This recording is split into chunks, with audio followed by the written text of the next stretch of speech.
Hello guys, ഇന്നൊരു special video ആണ്. Special video മാത്രമല്ല, ഇന്നുണ്ടാക്കുന്നതും ഒരു സ്പെഷ്യൽ സാധനമാണ്. സാധാരണ ഞാൻ കൂടുതലും ക്രാഫ്റ്റ് വീഡിയോസാണ് ഇടുന്നത്. ഇന്ന് അതിൽ നിന്നൊക്കെ നേരെ തിരിഞ്ഞ് നമുക്കൊരു കുക്കിംഗ് വീഡിയോ ആയാലോ. കുക്കിംഗ് വീഡിയോ എന്ന് പറഞ്ഞാൽ ഒരു ജാം ഉണ്ടാക്കാം, അതും പൈനാപ്പിൾ ജാം. അതും ഉണ്ടാക്കാൻ പോകുന്നത് ഞാനല്ല കേട്ടോ, അച്ചാച്ചയാണ്. പക്ഷേ പൈനാപ്പിൾ ചെത്തുന്നതും മുറിക്കുന്നതൊക്കെ ഞാൻ തന്നെയാണ്. അപ്പോൾ ജാം ഉണ്ടാക്കാൻ വേണ്ടി 2 പൈനാപ്പിളാണ് എടുത്തേക്കുന്നത്. 2 പൈനാപ്പിൾ നല്ലോണം തൊലിയൊക്കെ കളഞ്ഞ് കഷ്ണങ്ങളാക്കി മുറിക്കണം. മുറിച്ച കഷ്ണങ്ങളെ വീണ്ടും കുനുകുനു കഷ്ണങ്ങളാക്കി പിന്നെയും മുറിക്കണം. നമ്മുടെ വീട്ടിൽ കടയിൽ നിന്ന് ജാം വാങ്ങുന്നത് വളരെ കുറവാണ്. അപ്പോൾ പിന്നെ വീട്ടിൽ തന്നെ ഉണ്ടാക്കാമെന്ന് വിചാരിച്ചു. അതാവുമ്പോൾ ഹെൽത്തി ആണല്ലോ. പക്ഷെ കുറച്ച് പഞ്ചസാരയൊക്കെ ചേർക്കുന്നുണ്ട് കേട്ടോ.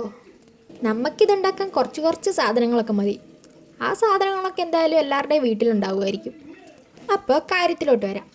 ഇതെല്ലാം മുറിച്ച് ഒരു പാത്രത്തിലേക്ക് ആക്കണം. അപ്പോൾ ഇത്രയാണ് നമ്മളിപ്പം മുറിച്ചെടുത്തത്. അതൊക്കെ ഒരു തവി വെച്ച് നല്ലോണം ഉടച്ചെടുക്കണം. തവി വെച്ച് കുറച്ച് നേരം ഉടച്ച് കഴിഞ്ഞ് ശരിക്കും അങ്ങോട്ട് ഉടഞ്ഞില്ല.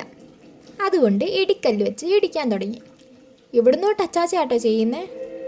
ഇങ്ങനെ ഇടിച്ചെടുക്കുമ്പം അടി വെച്ച പാത്രത്തിലേക്ക് ഇതിൻ്റെ നീരൊക്കെ ഇറങ്ങി വരും. ആ നീരാണ് നമുക്ക് വേണ്ടത്. ഇടിച്ചടിച്ച് അതിൻ്റെ നീരൊക്കെ മൊത്തം ഊറ്റിയെടുക്കണം. അത് കഴിഞ്ഞ് തവിയും കൊണ്ടും കൂടി എടുത്തിട്ടുണ്ട്. തവിയും കൊണ്ട് എടുത്തപ്പോഴും കുറച്ചൊക്കെ കിട്ടി. നമ്മളൊന്നും വേസ്റ്റാക്കി കളയാൻ പാടില്ലല്ലോ. അങ്ങനെ അതിൻ്റെ നീരൊക്കെ എടുത്ത് ഒരു പാത്രത്തിലേക്ക് ഒഴിച്ച് നമുക്ക് അടുപ്പേ വയ്ക്കാം. എന്നിട്ട് നമുക്ക് അതിലേക്ക് ആവശ്യത്തിന് പഞ്ചസാര ഇട്ട് കൊടുക്കാം. കൃത്യം പറയാൻ പറ്റൂല. ചിലവർക്ക് മധുരം കൂടുതൽ വേണ്ടി വരുന്നുണ്ടാവും, ചിലവർക്ക് മധുരം കുറവ് മതി. അപ്പോൾ അതൊക്കെ കണക്കാക്കി വേണം ഇടാൻ. അത് കഴിഞ്ഞ് അതിലേക്ക് കറുവപ്പട്ട, ഏലക്ക, ഗ്രാമ്പു, ഈ 3 സാധനം കൂടെ ചേർക്കണം. ഇതൊക്കെ പൊടിച്ച് ചേർത്താലും മതി കേട്ടോ, അതായിരിക്കും കുറച്ചുകൂടെ സുഖം. എന്നിട്ട് നല്ലോണം ഇളക്കി കൊടുക്കുക. ഇപ്പം നമ്മൾ നല്ല തീയിലാട്ടോ ഇട്ടേക്കുന്നത്. കുറച്ച് നേരം ഇങ്ങനെ ഇളക്കി കഴിയുമ്പോഴത്തേനും കുറച്ചുകൂടെ തിളയ്ക്കും. അപ്പോഴത്തേനും തീ കുറച്ചൊന്ന് കുറയ്ക്കുക, അതായത് ഒരു മിനിമം തീയിലേക്ക് ഇടുക. എന്നിട്ട് നല്ലോണം ഇളക്കി കൊടുക്കണം. നല്ലോണം ഇളക്കി ഇത് വറ്റിച്ചെടുക്കണം. എപ്പോഴും ഇളക്കിക്കൊണ്ടിരിക്കണം എന്നൊന്നുമില്ല, ഇടയ്ക്കൊക്കെ കൈ എടുക്കാം, അതിന് കുഴപ്പമില്ല. നമ്മുടെ അത്രയും ഉണ്ടായിരുന്ന പൈനാപ്പിൾ ജ്യൂസാണ് വറ്റി ഇത്രയേ ആയത്. ഈ സമയമൊക്കെ ആകുമ്പോഴത്തേനും കുറച്ച് വിനാഗിരി ഒഴിക്കണം. ആ വീഡിയോ ഞാൻ എടുത്തായിരുന്നു, പക്ഷെ അത് കിട്ടിയില്ല ഇതിൽ. നമ്മളിത് കേടാവാതിരിക്കാൻ വേണ്ടിയിട്ടാണ് വിനാഗിരി ഒഴിക്കുന്നത്.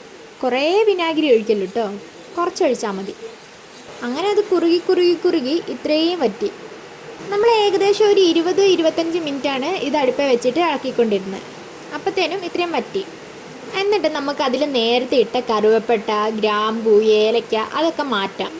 അല്ലെങ്കിൽ നമുക്ക് ജാമ് കൂട്ടുമ്പോൾ അതിൽ കടിക്കാനൊക്കെ സാധ്യതയുണ്ട്. അപ്പോൾ അതൊക്കെ മാറ്റാം. ഇത് പൊടിച്ചിടുവാണെങ്കിൽ ഈ പ്രശ്നം വരില്ലായിരുന്നു. അങ്ങനെ നമ്മളത് കുപ്പിയിലാക്കി. പിന്നെ കുപ്പിയിൽ നനവുണ്ടാവാൻ പാടില്ല കേട്ടോ. പിന്നെ കുപ്പിയിലാക്കിയ ഉടനെ അടച്ചു വയ്ക്കില്ല കേട്ടോ, ആവിവെള്ളം ചാടും. അപ്പം നമ്മുടെ ജാം ചൂടാറി കഴിഞ്ഞിട്ട് അടച്ചു വയ്ക്കാൻ പാടുള്ളൂ. അപ്പോൾ കടയിൽ നിന്ന് വാങ്ങുന്ന ജാമിൻ്റെ അതേ മണമൊക്കെ വന്നിട്ടുണ്ട്. നല്ല ടേസ്റ്റും കേട്ടോ. അപ്പോൾ എല്ലാവരും വീട്ടിലൊന്ന് ഉണ്ടാക്കി നോക്കും കേട്ടോ. അപ്പോൾ ഈ വീഡിയോ ഇഷ്ടപ്പെട്ടാൽ ലൈക്ക്, ഷെയർ, സബ്സ്ക്രൈബ്, കമൻറ്റൊക്കെ ചെയ്യാൻ മറക്കല്ലേ. Okay, by.